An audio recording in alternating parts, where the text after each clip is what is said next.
Hi, namaste to you all, my dear students. So, we have completed our first chapter, the fun they had. We have discussed in our live classes what was the story about, who all are the characters, and how the story is flowing. Everything I hope you have understood well. So, I had given some questions for you all to answer. So, I want all those questions correctly answered and it should be promptly entered in your fair notes, and I will be checking in your when you come to the school when the school reopens. So I've already told you all that you have to make your own answers in your own words. Pehle you have to understand the story. First you have to understand the story, and you have to understand the characters, what is happening, what they are telling, how their conversation is happening, what all things are happening in the story. Here you have to see the questions and you have to write your own answers in your own words. But still I know that everybody won't be able to make those perfect answers. Still, whatever it is, I don't need any perfect answer. Make your own answer, that itself it's perfect.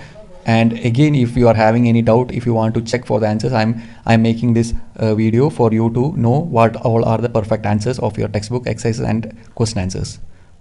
So this is in an order. Each and every clip you can either pause the video and write down, or else you can take screenshot and you can save it. Whichever way it is easier you can do, but I want all your question answers and exercises in your fair note, and I will be checking that, and it will be directly reflecting to your internal marks. So make sure everything is perfect and good.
So all the very best to you all. So do give your suggestions or comments or doubts in the comment section. Okay, so see you in the next live class.